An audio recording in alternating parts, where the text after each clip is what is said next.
موت کو یاد کون کرتا ہے؟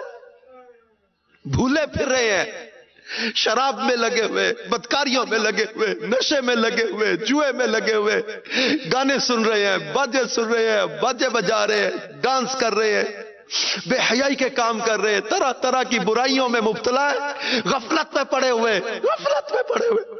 اللہ پاک قرآن پاک میں ارشاد فرماتا ہے وَلَقَدْ أَضَلَّ مِنْكُمْ جِبِلًّا كَثِيرًا أَفَلَمْ تَكُونُوا تَعْقِلُونَ، اور تم میں سے کتنی مخلوق کو شیطان نے گمراہ کر دیا۔ افلم تکونوا تعقلون، کیا تمہیں عقل نہ آئی؟ بلعم بن بعورہ کہاں پہنچ گیا تھا ولایت میں؟ عبادت کا عالم یہ تھا، اس کی دعا جو مانگتا تھا قبول ہو جاتی تھی، زمین پر بیٹھا لوح محفوظ دیکھ لیتا تھا، ولایت کے کس درجے پر پہنچ گیا تھا، مگر اس کا خاتمہ کیسا ہوا؟ آخری وقت کیا انجام ہوا اس کا؟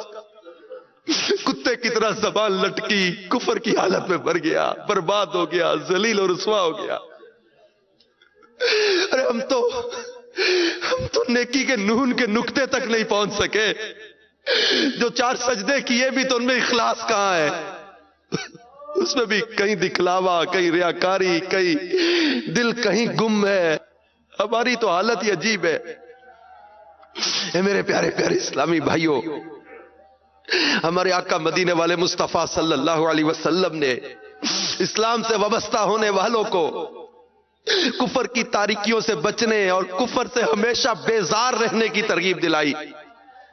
چنانچہ فرمان مصطفیٰ صلی اللہ علیہ وسلم ہے 3 خصلتیں ایسی ہیں جس میں یہ ہوں گی وہ ان کے سبب ایمان کی مٹھاس پالے گا، جس کے نزدیک اللہ پاک اور اس کے رسول صلی اللہ علیہ وآلہ وسلم دوسروں سے زیادہ محبوب ہوں۔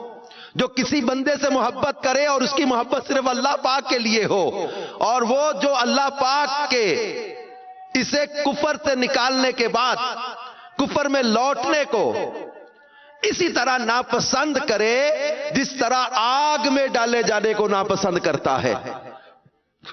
جس کا کفر پر خاتمہ ہوگا وہ عذاب قبر میں تو گرفتار ہوگا ہی ہوگا، اس کے ساتھ ساتھ ہمیشہ ہمیشہ کے لیے جہنم میں بھی جانا پڑے گا۔ اور جہنم کے بارے میں صدر الشریعہ مفتی امجد علی اعظمی نقل کرتے ہیں، حضرت جبرائیل امین علیہ السلام نے بارگاہ رسالت صلی اللہ علیہ وسلم میں قسم کھا کر عرض کی، اگر جہنم سے سوئی کے ناکے کے برابر سوراخ کھول دیا جائے تو تمام زمین والے اس کی گرمی سے مر جائیں، اور قسم کھا کر کہا اگر جہنم کا کوئی داروغہ اہل دنیا پر ظاہر ہو تو زمین کے رہنے والے سب کے سب اس کی ہیبت سے مر جائیں۔ اور قسم کے ساتھ جبریل امین نے کہا کہ اگر جہنمیوں کی زنجیر کی ایک کڑی دنیا کے پہاڑوں پر رکھ دی جائے تو کانپنے لگے اور انہیں قرار نہ ہو، یہاں تک کہ نیچے کی زمین تک دھنس جائیں۔ یہ دنیا کی آگ خدا سے دعا کرتی ہے کہ اسے جہنم میں پھر نہ لے جائے، مگر تعجب ہے کہ انسان جہنم میں جانے کے کام کرتا ہے اور اس آگ سے نہیں ڈرتا جس سے آگ بھی ڈرتی ہے اور پناہ مانگتی ہے۔ اے میرے پیارے پیارے اسلامی بھائیوں، اللہ تبارک و تعالی نے ہمیں ایمان کی دولت دی ہے، اس کی حفاظت کی فکر کرے۔ اگر یہ ایمان چلا گیا نا اور دوزخ میں ہمیشہ ہمیشہ جانا پڑے گا، اور اس میں گدھے کی آواز کی طرح لوگ چلا کر روئیں گے، ابتداءً آنسو نکلے گا، جب آنسو ختم ہو جائیں گے تو لوگ خون روئیں گے، روتے روتے گالوں میں خندقوں کی مثل گڑھے پڑ جائیں گے۔ رونے کا خون اور پیپ اس قدر ہوگا کہ اگر اس میں کشتیاں ڈالی جائیں تو چلنے لگے۔ الامان والحفیظ۔ اور پھر میں اپنے شیخ طریقت امیر علیہ سنت کے کلام کی طرف آپ کو لے کر جاؤں گا کہ نیک ہو کر بھی ڈرتے ہیں، اور کیا کہتے ہیں؟ آہ کثرت قسیاں ہائے خوف دوزخ کا، کاش میں نہ دنیا کا ایک بشر بنا ہوتا. سلب ایمان کا خوف کھائے جاتا ہے.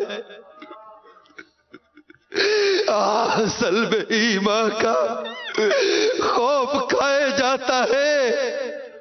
کاش کہ میری ماں نے ہی نہیں جنا ہوتا. آخری وقت جب آتا ہے تو شیطان طرح طرح کے ہتھ گنڈے استعمال کرتے ہوئے ماں باپ کا روپ دھار کے کبھی ایمان پہ ڈاکے ڈالتا ہے، کبھی مرنے والے کے سامنے نزا کے وقت اس کے پیاروں کی صورت میں آ کر کوشش کرتا ہے کہ یہ مرنے والا یہودی مرے یا نصرانی مذہب اختیار کر لے، تو کبھی ایمان چھیننے کی کوئی چال چلتا ہے. یقیناً وہ ایسا نازک موقع ہوتا ہے کہ بس جس پر اللہ پاک کا خاص کرم و احسان ہوا وہی کامیاب و کامران ہوتا ہے اور اسی کا ایمان سلامت رہتا ہے. امام اہل سنت نے بھی اس کا تذکرہ کیا ہے. لہذا میرے پیارے پیارے اسلامی بھائیوں، ہم اپنے رب عز و جل سے دعا مانگتے رہیں کہ یا رب کریم ہمیں آخری وقت میں اپنے محبوب کے جلووں میں کلمہ طیبہ پڑھتے ہوئے اے مولا ہمیں ایمان کی سلامتی والی موت عطا فرمانا. بہت نازک معاملہ ہے، بہت نازک معاملہ ہے. آخری وقت میں جب وہ سلب ایمان کا خوف یہ ہمارے بزرگوں کو رلاتا تھا. بے قرار ہو کے دھاڑے مار مار کے ہمارے بزرگ رویا کرتے تھے سلب ایمان کے خوف. لہذا ہمیں اس بات کا احساس رکھنا چاہیے کہ اللہ پاک نے جو نعمت دی ہے اس کی قدر کریں اور اللہ پاک جل شانہ سے دعا بھی مانگتے رہیں. دعوت اسلامی کے مدنی ماحول کو کبھی نہ چھوڑیں، اس سے متعلق معلومات حاصل کریں. مکتبۃ المدینہ نے مختلف کتابیں شائع کی ہیں. کتاب العقائد، اسی طرح بنیادی عقائد اور معمولات اہل سنت، یہ کتاب ہے. بہار شریعت کی پہلی جلد کا پہلا حصہ، اس میں بہت اہم مضمون ہے ایمانیات کے حوالے سے. پھر اچھی صحبت بہت ضروری ہے. اچھی صحبت یہ بہت ضروری ہے، ورنہ بہت نازک معاملہ ہے کہ ہم لوگ بری صحبت میں بیٹھیں اور ان کی صحبت کا رنگ نہ چڑھ جائے. بری صحبت اپنا اثر دکھاتی ہے. اور اس کے لیے ہمارے پاس دعوت اسلامی کا مدنی ماحول ہے، مدنی چینل ہے ہمارے پاس. فارغ ہیں گھر میں، دکان پہ، آفس میں، مدنی چینل آن کر لیں. مدنی چینل علم دین بھی دے گا، عشق رسول بھی دے گا، وقت بھی اچھا گزر جائے گا. اب وہ ٹائم نہیں پاس ہوتا بعض کہتے ہیں، تو ٹائم اچھا پاس ہو جائے گا بھائی. آپ مدنی چینل دیکھیں گے انشاءاللہ عز و جل نیکیاں بھی ملیں گی، علم دین بھی ملے گا اور وقت بھی اچھا گزر جائے گا.